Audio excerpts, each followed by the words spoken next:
لا ما عاد يرعبني ظلم يهددني لا شيء أخسره. أشهد أن محمدا عبده ورسوله. اللهم صل وسلم وبارك وأنعم على رسولنا وشفيعنا وحبيبنا وسيدنا محمد صلى الله عليه وسلم وعلى آله وأصحابه ومن تبعه بإحسان إلى يوم الدين.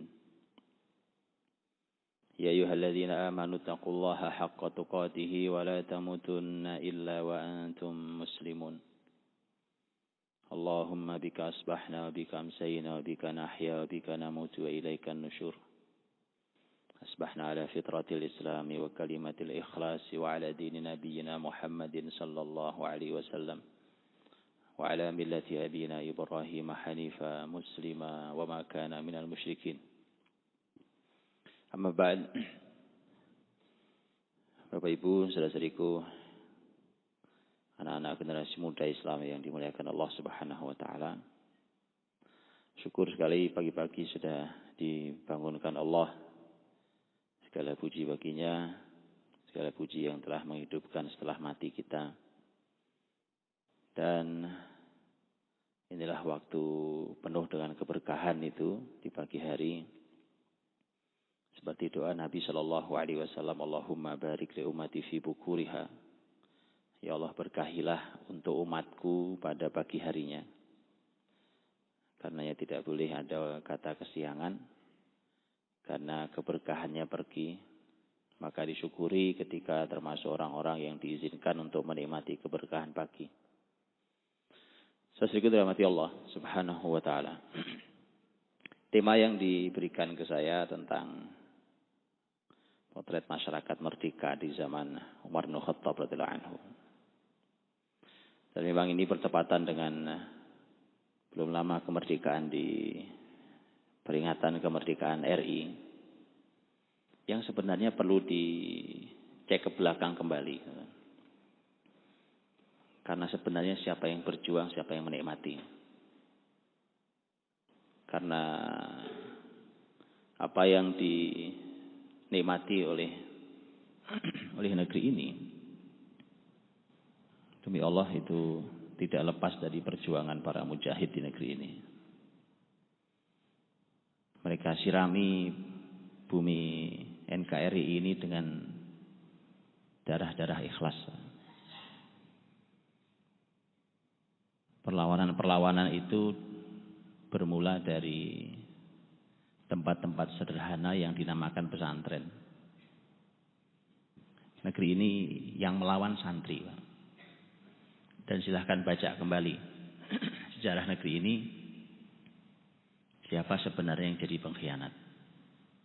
Siapa yang sebenarnya pro dengan penjajah? Antum akan tahu.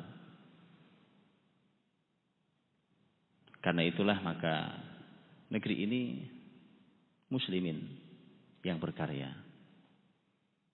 Segitupun muslimin masih ridho. Karena itu ajaran agama kita untuk orang lain tinggal bersama kita di sini. Apa tidak ada yang berpikir bahwa kalau muslimin Indonesia ini tidak memegang kuat agamanya, bagaimana dengan jumlah minoritas? Bagaimana kalau muslimin memperlakukan minoritas di negeri ini sebagaimana minoritas muslimin di negeri lain diperlakukan? Yang pakai jilbab saja ditarik-tarik sama orang, Pak. Gimana kalau begitu? Tapi tidak dilakukan di negeri ini. Betapa ramahnya muslim di negeri ini. Rasul SAW siap kok tinggal berdampingan dengan Yahudi. Dengan syarat tapi.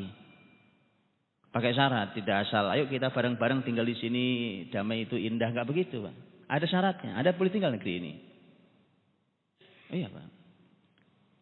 Nabi siap hidup berdampingan dengan Yahudi. Dan Nabi tahu persis bahwa masyarakat Yahudi itu masyarakat yang tidak bisa megang perjanjian. Sejak dulu, sejak Quran menyampaikan kisah-kisah. Di Mekah Nabi sudah diberi Allah Subhanahu wa taala kisah-kisah dalam Quran. Karena para ahli Quran mengatakan kisah-kisah dalam Quran itu turunnya Jadi kisah umat terdahulu itu turunnya di Mekah ayat-ayatnya. Sementara kisah-kisah itu yang paling banyak disebut adalah kisah Nabi Musa alaihissalam.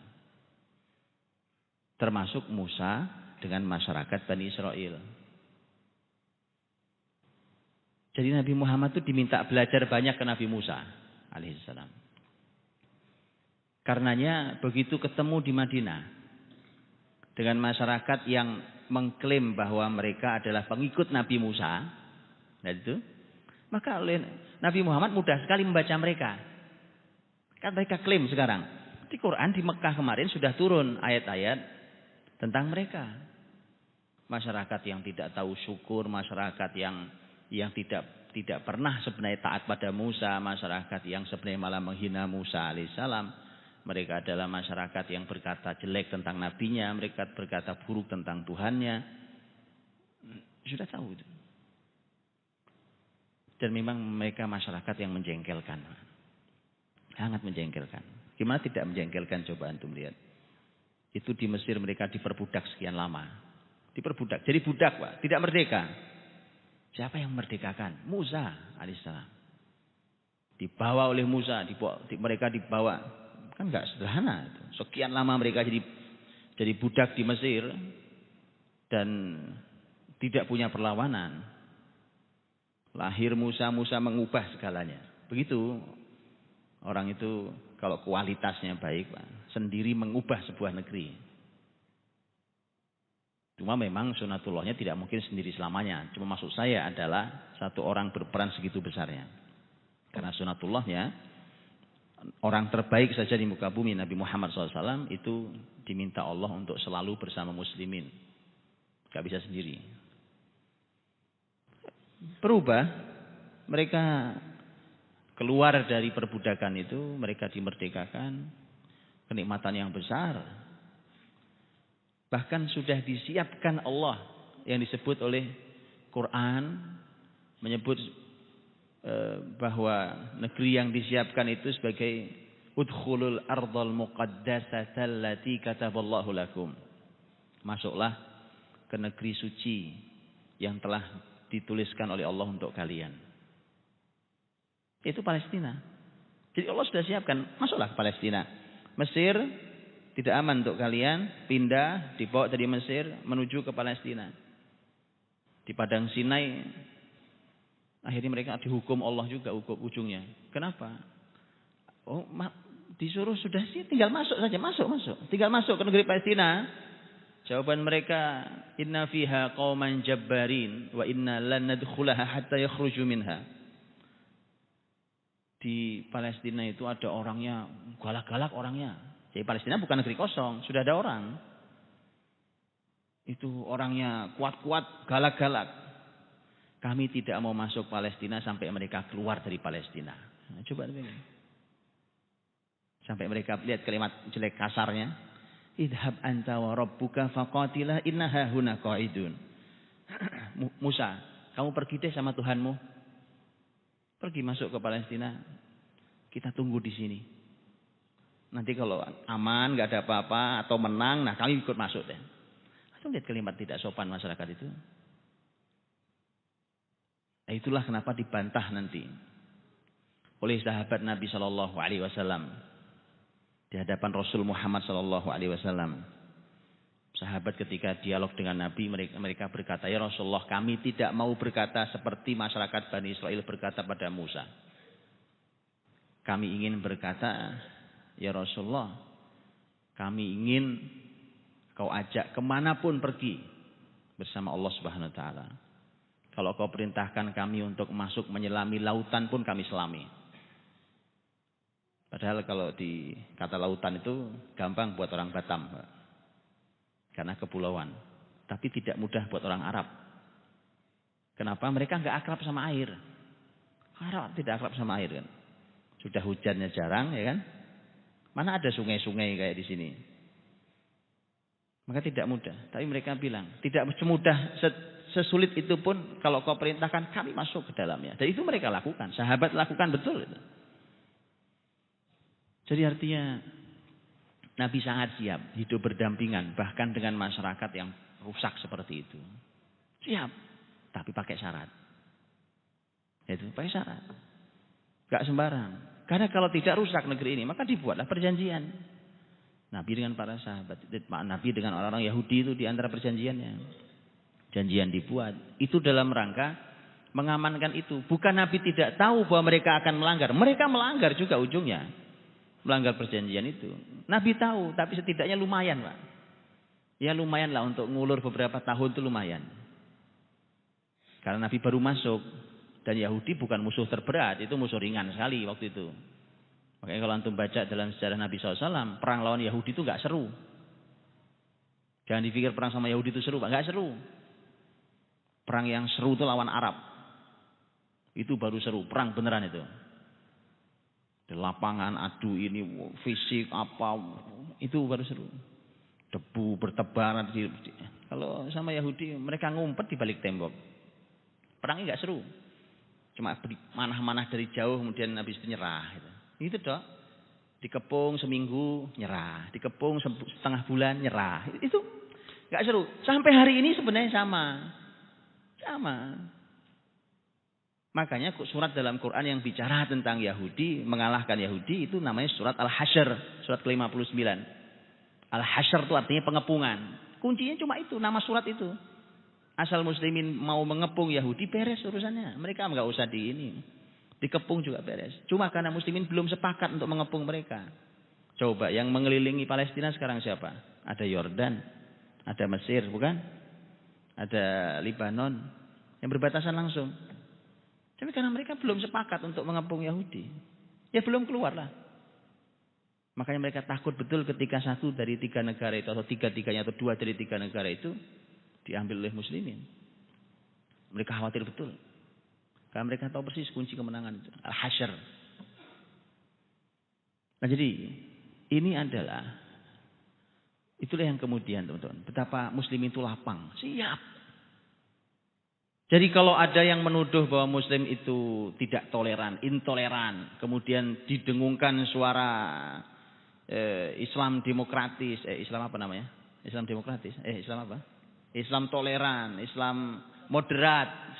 Ini apa? Antum pikir ada Islam apa lagi yang lain?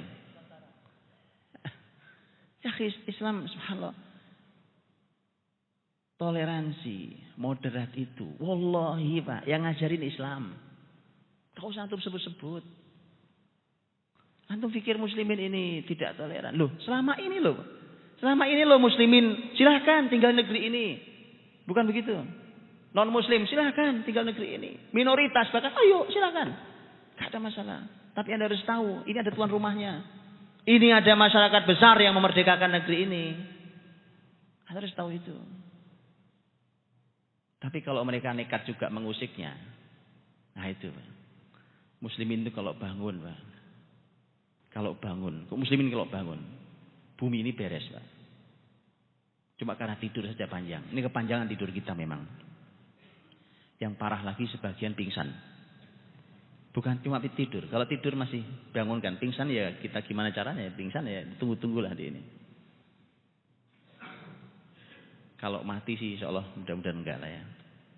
Pingsan lah. Tidur panjang ini ada bangunnya. Tapi begitu bangun mengerikan. Muslimin itu tidak sebuah kekuatan yang tidak bisa dilawan. Kalau mereka sudah bangun. Dan muslimin hadir memperbaiki. Cuma memang gini, wallahu alam ya. Wallahu alam saya tidak tahu. Apakah ini sebuah kesalahan atau ini menunjukkan keikhlasan. Kalau keikhlasan pasti. Tapi apakah ini kesalahan saya tidak tahu. Begitu para santri itu berhasil memerdekakan negeri ini di semua pelosok NKRI ini. Mereka balik ke pesantren. Kiai pulang ke pesantren, santrinya balik lagi ke pesantren masing-masing, ngaji kitab lagi. Penjajah sudah pulang. Di luar negara siapa yang ngurus negara? Diuruslah sama orang lain. Jadi yang berjuang siapa? Yang menikmati siapa? Jadi Masya Allah. Karena itulah teman-teman dirahmati Allah. Sebenarnya tinggal belajar kita pada sejarah negeri ini sekalipun kita tahu bahwa Masya Allah muslimin berkarya sedemikian luar biasa.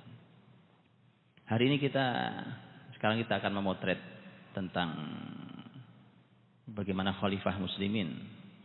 Karena perlu dipahami bahwa muslim negeri ini sekalipun tidak terpisah dari muslim manapun. Kalau antum baca sejarah muslim di negeri ini, tidak terpisah dari negeri manapun.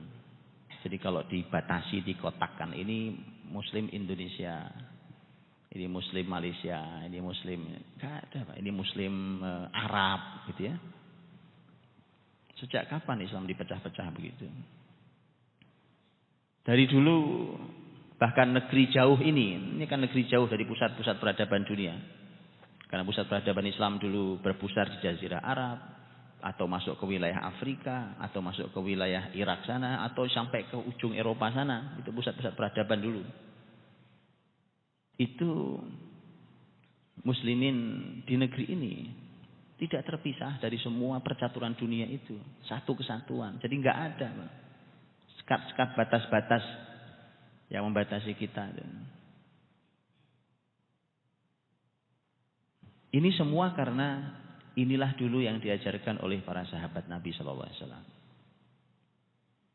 Nah, sebagai potretnya, hari ini saya diminta bicara tentang Khalifah Umar radhiyallahu anhu. Dan bagaimana potret masyarakatnya. Hari kita belajar dan itu indahnya luar biasa. Sebelum Umar radhiyallahu anhu, Abu Bakar As-Siddiq radhiyallahu anhu kan memimpin, walau tidak lama, hanya 2,5 tahun kurang lebih. Setelah Rasul wafat tahun 11 Hijriah, Abu Bakar memimpin. Abu Bakar As-Siddiq radhiyallahu anhu disebutkan karena lihat ini, sahabat-sahabat Nabi yang luar biasa mulia, didikan Nabi itu, begitu Rasul wafat, ya yang ngurus negara ya mereka itu. Jadi bagi-bagi antara mereka. Jadi sebenarnya bagi-bagi kekuasaan itu dari dulu juga terjadi di sahabat. Jadi coba ada bedanya. Kalau yang dulu para sahabat itu adalah bagi-bagi tugas dan tanggung jawab. Kalau hari ini istilah bagi kekuasaan itu bagi-bagi kue. Itu bedanya. Bagi-bagi proyek itu bedanya. Kok dulu enggak Pak? Dulu itu mereka bagi-bagi kekuasaan itu artinya bagi-bagi tanggung jawab. Maka ketika Abu Bakar naik jadi khalifah, orang terbaik setelah Rasul Shallallahu Alaihi Wasallam, Abu Bakar radhiyallahu anhu, ya memilih sahabat-sahabat terbaik yang didikan Rasul itu. Nah, Umar posisinya adalah diposisikan dengan posisi yang tepat. Dan ini memang kelebihan para sahabat ini belajar ke Rasul tentang ketepatan memilih orang. Nah, mereka tidak kompromi sama sekali dalam memilih pemimpin itu. Ya, karena kita pakai deal-dealan itu yang rumit. Abu Bakar radhiyallahu anhu mengangkat umpamanya sahabat mulia Abu Ubaidah bin Al-Jarrah radhiyallahu anhu. Abu Ubaidah itu oleh Nabi Muhammad disebut sebagai amin hadhil ummah. Orang paling amanah di umat ini itu Abu Ubaidah radhiyallahu anhu. Abu Ubaidah jika disebut orang paling amanah, jabatan apa yang paling pas untuk beliau? Kalau orang paling amanah itu paling pas jabatan apa? Urusan keuangan. Makanya Khalifah Abu Bakar radhiyallahu anhu ketika Abu Bakar dibaiat menjadi khalifah, Abu Ubaidah diangkat sebagai kementerian keuangan kalau hari ini. Kekayaan negara, keuangan. Karena amin hadhil ummah, orang paling amanah kata Nabi. Maka posisinya harus di situ. Kalau Umar apa posisinya? Umar radhiyallahu anhu oleh Nabi itu berkali-kali Nabi menyebut tentang betapa istimewanya ilmu Umar. Kalau orang ilmunya tinggi, jabatannya apa posisinya? Ada yang tahu? Kalau orang ilmunya paling tinggi dalam Islam, ilmu syar'inya tinggi sekali, posisinya apa? Hah? Pasti antum nggak kebayang. Apa? Ini saking rusaknya zaman ini, Pak. Antum mungkin tahu, saking rusaknya zaman ini sampai nggak kebayang. Orang kalau ilmu syar'inya tinggi sekali, di mana posisi jabatan kalau dia menjabat di negara? Hah? Nah. Iya kan? Antum nggak tahu betapa rusaknya negeri hari ini tuh di dunia Saking karena itu nggak ada tempatnya hari ini. Umar, karena sepanjang sejarah Islam, orang dengan ilmu yang tinggi itu oleh negara pasti diminta untuk menjadi qadhi. Qadhi itu hakim.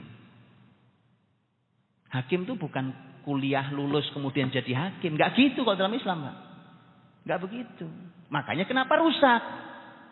Keadilan rusak. Gitu. Wong akhirnya sekarang hakim menghakimi hakim. Kenapa rusak? Kan tadi, Pak. Bukan orang lulus kuliah kemudian habis itu jadi hakim. Nggak begitu. Dalam Islam itu nggak begitu. Makanya dulu negara kalau ada orang pintar betul, seperti Imam Abu Hanifah, Imam Malik, Imam Syafi'i, itu mesti diuber-uber negara untuk jadi qadhi. Pilihannya nanti ulama ada yang mau, ada yang nggak mau. Ada yang, wah saya nggak berani, saya itu kerjaan berat. Gitu. Sampai begitu. Sampai negara memaksa, ada yang dipaksa. Sampai ada yang nggak mau dihukum oleh negara, harus mau. Sampai dihukum, Pak. Antum pernah lihat begitu? Ada zaman kayak gitu pernah? Orang dikasih jabatan, nggak mau, dipaksa sampai dihukum supaya mau jadi pejabat. Ada yang gitu? Di negara ini ada? Di mana adanya? Atau orang-orang rakus dengan kepemimpinan hari itu. Rusak, Pak. Antum lihat zaman ini. Dan zaman itu bisa kembali. Asal anak-anak muda kita ini dididik dengan cara benar, Pak. Kembali zamannya. Jangan kayak saya, kayak bapak ibu yang begini belajar. Jangan. Anak-anak ini harus belajar dengan cara beda. Kalau sama ya kayak kita ini zaman nasibnya kayak gini. Nggak berubah, Pak. Ya kita coba zaman kita nih, begini. Mereka harus didik dengan cara yang berbeda. Mengubah zaman itu. Posisi Umar sebagai hakim tertinggi. Kita jadi kayak Mahkamah Agung itu. Nanti ada jabatan dimulai di masa alim besar murid Imam Abu Hanifah, Abu Yusuf, yang dikenal orang pertama yang memiliki jabatan namanya Qadhi Qudah. Qadhi Qudah itu hari ini kurang lebih posisinya seperti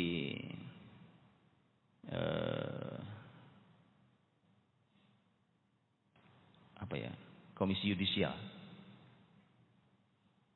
Jadi dia menghakimi para hakim. Kalau ada masalah atau lihat keputusan-keputusan hakim. Nah, untuk itulah ketika Umar radhiyallahu anhu posisinya posisi itu sebagai posisi ahli ilmu. Ada kisah yang menarik diriwayatkan.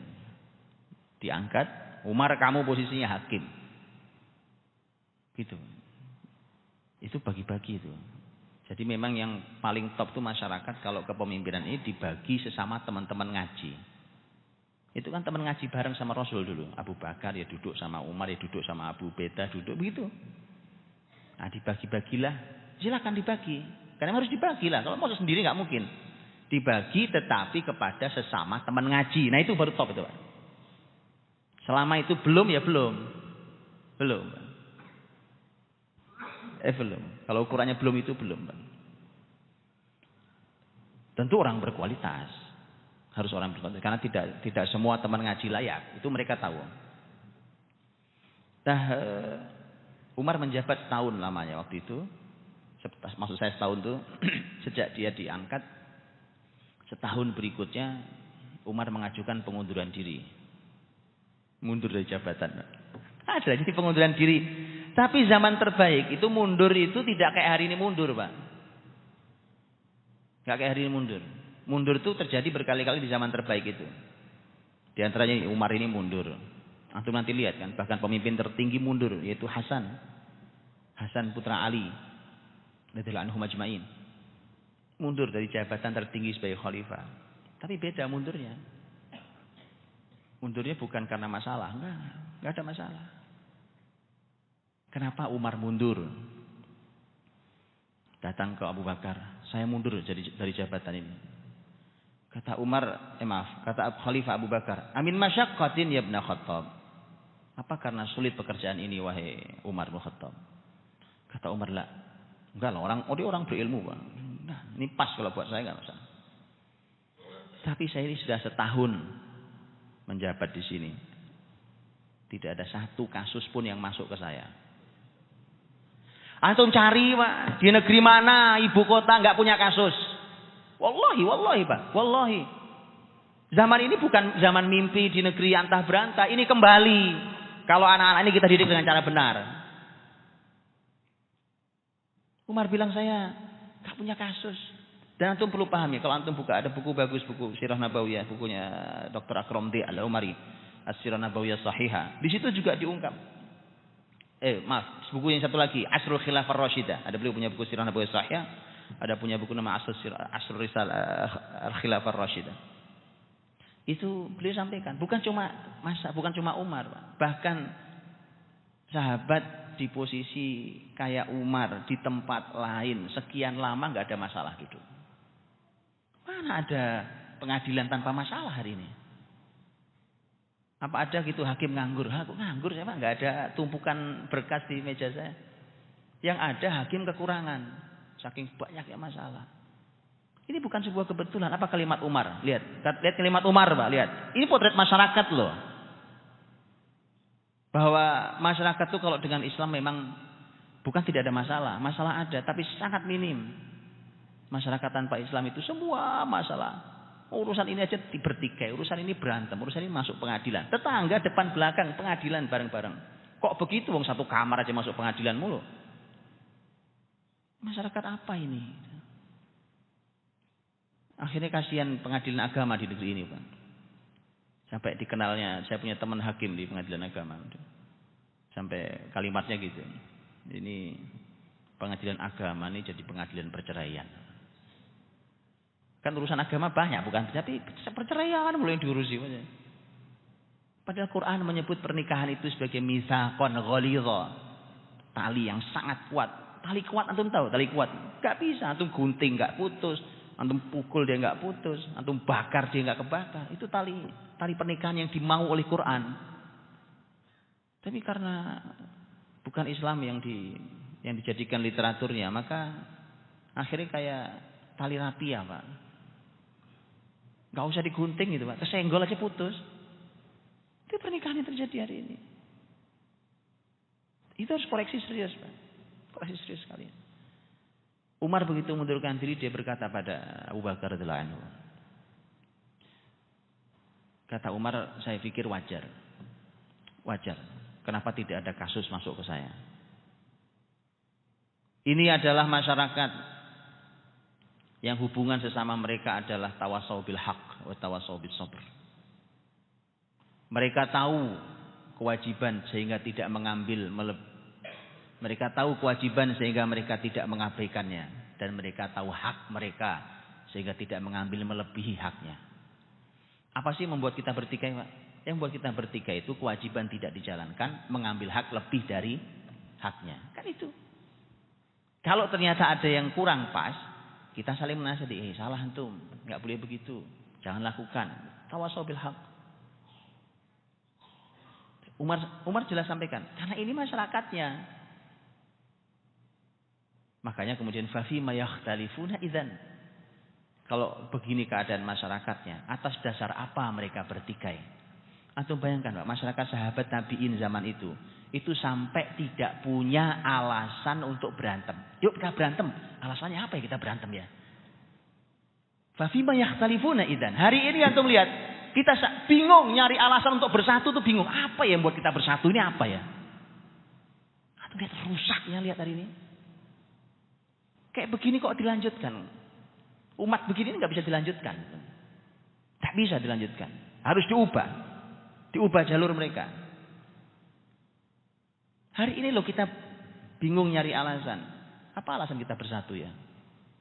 Dulu mereka nggak punya alasan untuk berantem. Apa alasan kita berantem ya? Itu teman-teman Allah. Itulah potretnya. Begitu Umar langsung jadi khalifah. Nah lihat, ini masa membangun luar biasa. Abu Bakar radhiyallahu anhu kan tugasnya saat itu mendamaikan keadaan di negeri Islam. Banyak masyarakat murtad dimasukkan, diberikan penyadaran yang nggak bisa diperangi sampai mereka kembali. Ada yang taubat, ada yang mati kafir dan seterusnya. Yang jelas damai, negeri damai gitu. Kalau urusannya akidah begitu, Pak. Jadi jangan salah menempatkan. Kalau akidah itu sampai mengganggu muslimin, begitu negeri bertindak itu. Bukan didiamkan. Ini urusannya akidah orang. Ya kan? Masya Allah, muslimin itu kalau urusan cuma bagi-bagi tanah aja Pak. Mau tanah saya, nah, ambil aja. Muslimin itu kalau mau cuma bagi-bagi tanah. Urusan akidah teman-teman. Oh iya, dan begitu dulu sahabat teman-teman. Sahabat itu urusan uang, Abdullah bin Zubair, anaknya Zubair bin Awam. Ini orang top dua-duanya. Bapak anak luar biasa. Itu bayangkan, itu pernah salah ngelihat catatan bapaknya. Datang dia ke Abdullah bin Ja'far. Nagih hutang. Karena bapaknya Zubair meninggal dan meninggalkan buku catatan. Catatan utang. Yang harus dibayar. Zubair orang kaya. Utangnya berbanyak. Berkisah sendiri. Kenapa dia punya utang padahal orang berada. Datang ke Abdullah bin Ja'far kemudian mengatakan, kamu punya utang sama bapak saya. Sekian ratus ribu. Dibayar sama Abdullah. Ya udah, Abdullah bin Ja'far. Begitu sampai rumah dia buka lagi catatan bapaknya. Salah lihat saya. Ternyata yang punya utang itu bapak saya. Bukan kamu. Kebalik. Datang lagi. Maaf salah. Kata Abdullah bin Ja'far. Enggak apa-apa. Sudah saya ikhlaskan uang itu untuk antum. Tadi saya bilang teman-teman. Kalau urusannya cuma bagi-bagi harta gitu. Simpel buat muslimin tuh. Bukan kecil loh uangnya Pak. Boleh kita hitung kalau mau kita hitung sekarang. Berapa uang yang diikhlaskan dengan segampang itu. Subhanallah. Tapi ini urusannya akidah. Urusan tauhid seorang. Apakah dia masih muslim atau sudah murtad. Itu enggak mudah. Makanya kalau negara ini bermain-main dengan aliran sesat. Pasti kisruh masyarakat. Karena yang muslim tidak pernah rela. Tuan rumah ini enggak pernah rela. Apa ada yang rela? Bahkan yang mengatakan Islam moderat. Apa dia rela? Anaknya masuk kafir, agama kafir. Enggak rela juga dia. Coba kalau kabarnya tanya siapapun. Antum berislam itu jangan fanatik amat. Ya kan? Toh agama itu sama saja. Sudah, sekali-kali lah kan. Seminggu Islam, seminggu Kristen, seminggu Hindu, seminggu Buddha. Begitu kalau mau semua agama sama. Ya kan? Apa perlu kita doakan anaknya juga macam-macam gitu. Anak pertama Kristen, anak kedua Hindu, anak kedua begitu. Ada yang rela begitu kan ya? Gak ada yang rela Pak sebenarnya. Makanya kalau urusan akidah itu begitu. Makanya negara harus tahu. Karena ini negerinya negeri muslimin. Maka mereka ketika ada yang mengganggu akidah. Negara harus bertindak. Bukan malah muslimin yang ditekan terus. Mereka harus bertindak. Karena yang besar ini ketika mereka tadi ya. Tidak ridho itu masalah. Nah, Khalifah Umar radhiyallahu anhu itu masanya sudah masa nyaman. Sudah beres 2,5 tahun di masa Abu Bakar radhiyallahu anhu dan sudah nyaman. Kalau sudah nyaman baru bisa bangun. Kalau kisruh terus kapan bangunnya? Baru berpikir membangun. Umar membangun dari mulai sistem negara sampai sistem masyarakatnya dengan terus menjadikan pemimpin tertingginya adalah wahyu. Maka Umar membangun. Lihat salah satu khutbahnya Umar radhiyallahu anhu. Lihat salah satu khutbahnya. Dan ini nanti menunjukkan bagaimana Umar mempersilahkan masyarakatnya. Memberi ruang sedemikian luar biasa. Kata Umar, lihat. Saya mengamati Islam. Dan saya lihat Islam itu berdiri di atas 5 hal. Siapa yang menjaganya sungguh telah menjaga Islam. Siapa yang merusaknya sungguh telah merusak Islam. Kalau saya menegakkan semuanya, maka bantu saya. Taati saya, kata Umar. Tapi kalau ada satu saja yang saya langgar, walau hanya seujung rambut, maka kalian tidak perlu taat sama saya. Lihat pertaruhannya, lihat Pak. Saya pemimpin kalian. Tapi kalau saya melanggar 1 dari 5, kalian nggak perlu taat sama saya. Ada begitu pemimpin beri taruhan gitu Pak. Taruhan sama saya, yuk. Kalau saya melanggar, Satu saja, nggak usah satu. Kalimatnya bukan satu. Kalau saya melanggar rambut yang ditarik dari adonan, tuh tahu adonan ini? Adonan apa tepung itu? Ada rambut, antum tarik. Segitu saja saya melanggar. Kecil segitu saya melanggar. Kalian nggak perlu taat sama saya. Taruhannya. Satu kata Umar. Saya amati betul masalah harta negara. Saya tidak akan mengambil dan membagikan kecuali sesuai syariat ini. Jadi itu taruhan. Anda boleh lihat. Kalau melanggar sedikit saja, nggak perlu taat sama saya. Sampai begitu, ya kan? Boleh taruhan begitu boleh itu ya kalau pemimpin yang kedua kata Umar. Muhajirin itu, sahabat-sahabat muhajirin Mekah dulu. Orang-orang muhajirin itulah orang-orang yang paling berjasa. Saya akan berikan hak mereka semua. Saya berikan hak mereka. Karena mereka orang-orang yang dipuji oleh Allah dan Rasulnya. Yang ketiga kata Umar. Orang-orang Ansor. Orang-orang Ansor itu orang-orang asli Madinah. Orang-orang Madinah. Yang mereka lah yang dulu menolong Rasul Sallallahu Alaihi Wasallam. Saya akan berikan hak mereka. Kemudian yang keempat, kata Umar, Arab. Karena mereka lah aslul Islam. Mereka lah masyarakat pertama yang diberikan Allah amanah Islam ini. Saya akan tetapkan mereka di tempat masing-masing. Dan saya akan berikan hak mereka. Dan yang kelima, ahlu zimmah. Orang-orang kafir yang tinggal bersama kita. Hidup damai bersama kita. Saya akan lindungi mereka, saya akan jaga mereka, saya akan berikan hak mereka. Lihat tuh Pak, itu masyarakatnya. Potret yang oleh Umar dibuat. Nah, kenapa begini? Karena ini urutan.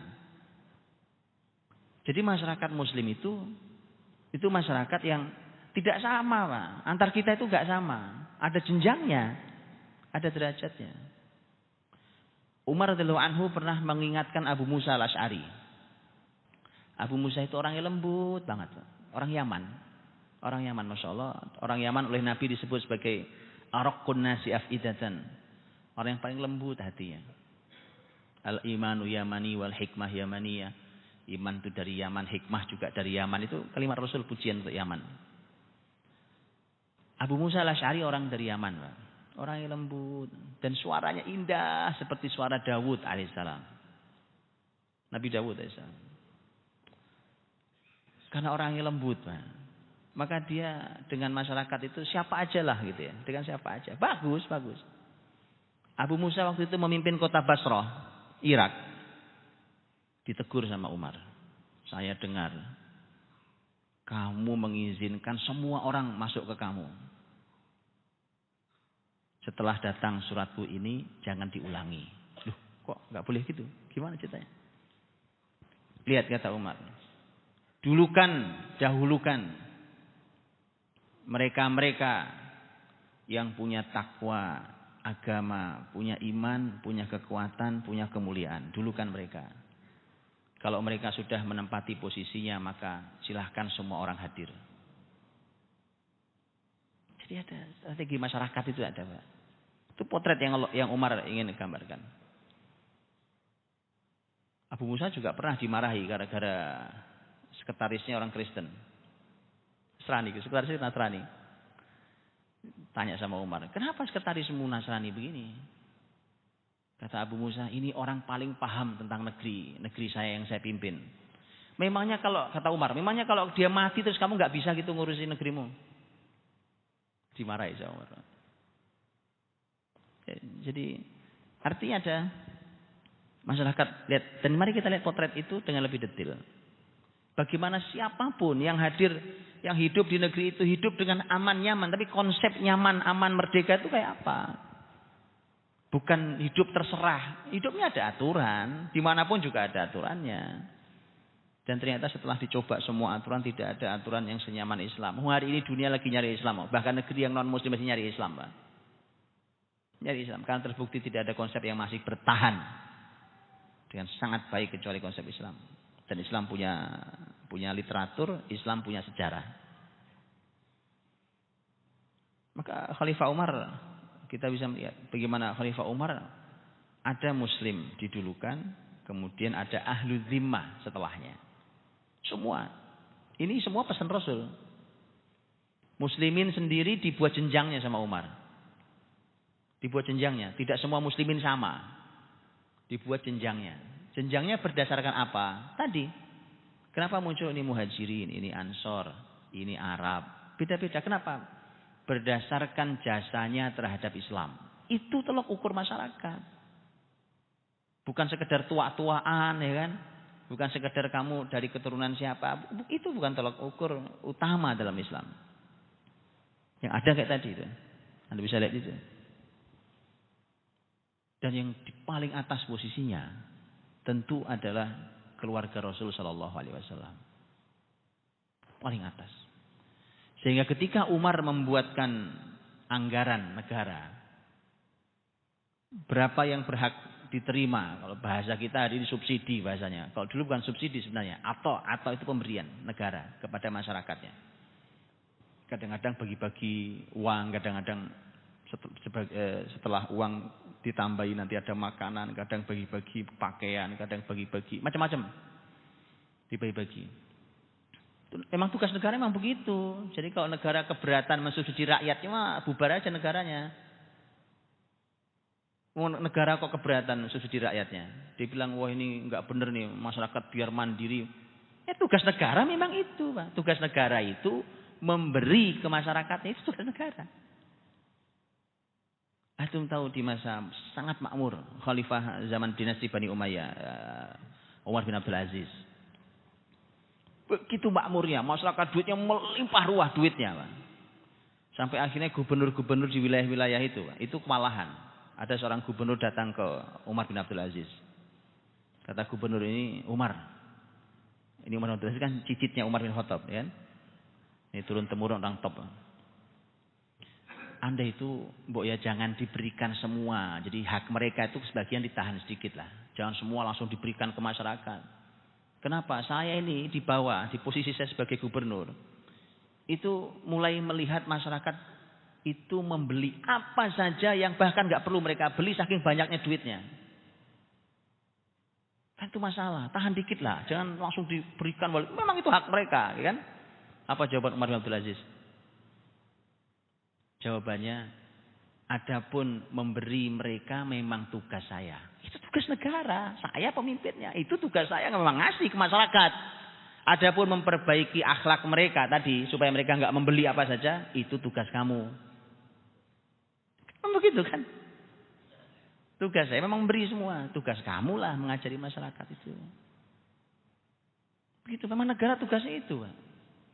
Jadi kalau antum sifat dalam hatinya masih banyak minta daripada memberi, saya sarankan jangan jadi pemimpin, Pak. Betulan. Kalau sifat dirinya masih banyak minta, bukan banyak memberi, jangan jadi pemimpin. Nanti antum susah pertanggungjawaban dunia akhiratnya. Pemimpin itu memberi, melayani. Itu pemimpin. Karenanya Khalifah Umar radhiyallahu anhu, beliau ketika muslimin tadi, nomor satu beliau memetakan muslimin itu. Nomor satu adalah keluarga Nabi SAW. Kata beliau, siapa yang paling berhak? Oh kita ini semua ini karena Nabi. Siapa yang paling berhak? Nabi, keluarganya. Antum tahu, suatu hari negara itu bagi-bagi pakaian kain, dibagi ke masyarakatnya, semua berhak. Umar itu ada yang ganjal di hatinya. Kata Umar, dia mengganjal hatinya tentang dua manusia mulia sekali. Sangat dibanggakan Nabi, sangat dicintai Nabi. Dua pemimpin pemuda di surga. Hasan dan Husain radhiyallahu anhuma. Umar tuh ganjal dengan dua pemuda itu.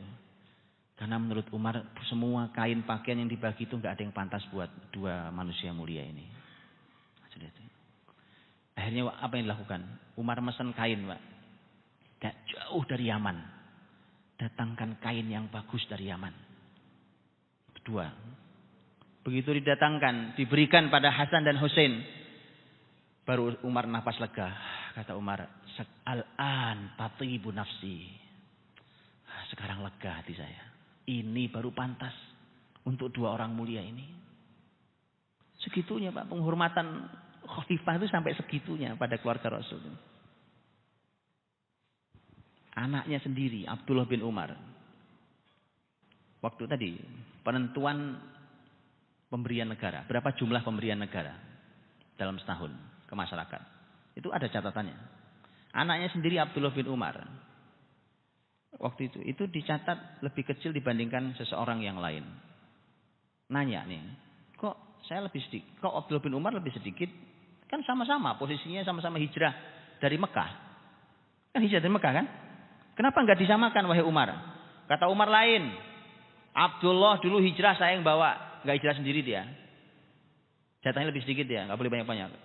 Itu anaknya sendiri Pak. Jadi dia buatkan jenjangnya. Sampai masyarakat bawahnya. Dan artinya mereka berhak untuk menikmati negeri itu. Nah begitulah. Sampai kemudian nanti di jenjang yang paling bawah tadi itu. Bahkan masyarakat kafir di negeri muslim. Boleh, bebas. Mereka mau berdagang boleh, mereka mau punya usaha boleh, mereka mau ini itu boleh, mereka mau beribadah boleh. Mereka punya tempat ibadah loh. Kalau ibadah di mana kalau nggak di tempat ibadah? Otomatis mereka punya tempat ibadah. Makanya sebenarnya hari ini yang menolak Islam hanya karena mengatakan bahwa Islam ini baju yang kesempitan.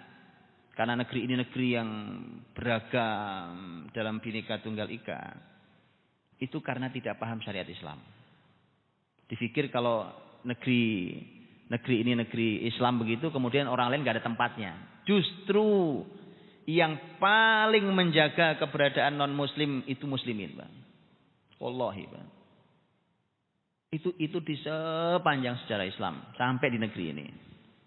Tadi saya sudah katakan.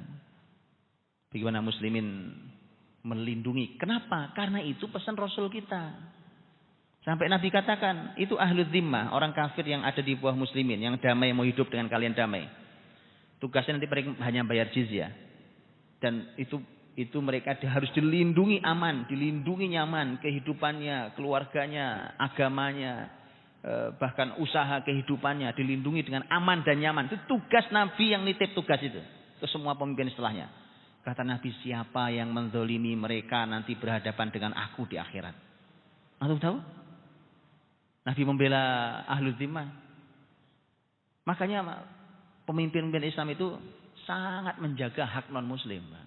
Maka tadi saya bilang, kalau ada orang yang merasa kayaknya kalau Islam yang negeri ini jadi negeri Islam sepertinya jadi negeri yang sempit, itu karena tidak paham Islam. Tolong diajari. Tolong diajari. Mereka berarti tidak paham Islam. Dan begitu. Makanya hanya tadi semua ada peraturannya. Tapi semua berhak untuk tinggal aman di negeri muslimin itu. Apalagi memang di masa Khalifah Umar kan Islam sudah masuk sampai ke wilayah-wilayah Nasrani. Karena kita tahu di negeri Syam wilayah Nasrani, masuk ke Mesir wilayah Nasrani. Sampai sekarang mereka masyarakat Kristen Ortodoks zaman dulu.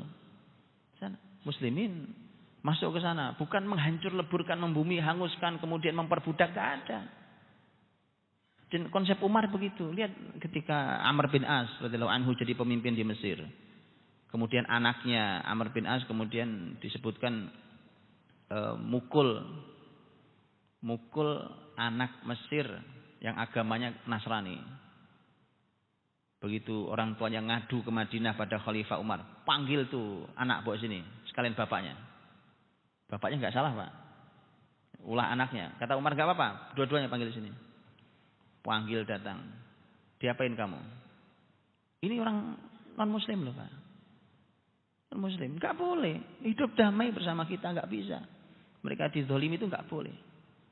Diapain? Dipukul, pukul balik. Saya saksinya, saya saksikan, pukul. Dipukul sama dengan kamu dipukul Pak. Begitu dipukul Umar mengatakan, "Sudah cukup? Sudah. Sudah kau balas? Sudah. Sebenarnya kalau kau pukul juga bapaknya saya ridho. Bapaknya sekali kau pukul sekali enggak apa-apa." Kemudian Umar mengeluarkan kalimat abadi. Lihat kalimat abadi. Matasta'badtumun nasa wa qad waladathum ummahatuhum ahrara. Sejak kapan kalian perbudak manusia? Dulu ibu mereka melahirkan dalam keadaan merdeka. Tak boleh itu. Lahirkan semua kita merdeka. Kemudian kalian tindas orang tiba-tiba. Gak ada. Gak ada tempatnya di negeri muslim itu. Bahkan muslim kepada kafir sekali Pak. Hanya tadi ada peraturannya. Di antara peraturan pokoknya harus bayar jizyah. Bayar jizyah itu tidak mencekik Pak. Beda. Jizyah itu tidak bisa disamakan dengan pajak. Orang kafir tinggal di negeri Islam itu dia bayar jizyah. Jizyahnya nggak besar, bahkan disesuaikan. Nanti para ulama menyebutkan ada beberapa perbedaan dalam mazhab, tetapi beberapa mazhab menyampaikan bahwa jizyah itu ada dua jenis. Ada yang berdasarkan kesepakatan awal, ada yang berdasarkan kemampuan. Berdasarkan kesepakatan awal ya dulu kesepakatan janji awalnya berapa Anda siap bayar jizyah waktu gabung ke kita. Nah, yang kedua adalah berapa kesepakatan kita. Berapa kemampuan Anda. Kaya, miskin, semua berapa? Antum tahu? 1795. Belum jauh dari kita kan? Dibandingkan zaman Rasul tadi saya ngomong sama 1795. George Washington. Antum tahu George Washington? Siapa? Presiden pertama Amerika. Tanda tangan Pak. Masih ada bukti tanda tangannya lembar. Tanda tangan siap bayar jizyah ke khilafah Turki Utsmani. 1795. Belum lama Pak. Pilihannya Amerika sekarang mau masuk Islam atau kita suruh bayar jizyah lagi. Wallahi. Antum baca kembali. 1795. Begitu ganti presiden Amerika, George Washington ganti presiden. Presidennya coba-coba Pak. Wah ini kita nggak mau kayak begini, ya kan? Coba-coba. Bahkan dia ngirim pasukan angkatan laut besar mau nyerang Libya, wilayah kekuasaan Turki Utsmani, karena mereka bayarnya lewat Libya, pemimpin Turki Utsmani di Libya. Habis dihajar muslimin tuh Pak angkatan laut Amerika. Habis. Mereka nyerang muslimin tuh. Akhirnya mereka harus membayar lebih besar lagi. Gara-gara ulah sendiri. Coba kita berdamai kan. Jadi belum lama Pak. Belum lama itu. Itu Islam. Dan bersama muslimin, enggak ada paksaan. Anda ingin tetap tinggal di negeri ini, enggak ada paksaan Anda masuk Islam, enggak ada Islam. La ikraha fid din itu benar. Enggak ada paksaan. Ya. Jadi teman-teman rahmati Allah, di negeri Islam orang hidup merdeka tapi dengan aturan. Muslim saja hidup pakai aturan. Maka apalagi orang-orang kafir tinggal di negeri muslim pakai aturan. Kalau begitu damai, hidup benar-benar damai Pak. Ayo muslimin ini masyarakat yang paling siap berdampingan dengan masyarakat agama manapun. Itu muslimin Pak. Paling siap. Ya, tapi jangan pernah ganggu muslimin Pak. Karena begitu muslimin bangun, apalagi ulamanya sudah meneriakkan resolusi jihad, pulang tuh ya Belanda. Pulang hina Pak.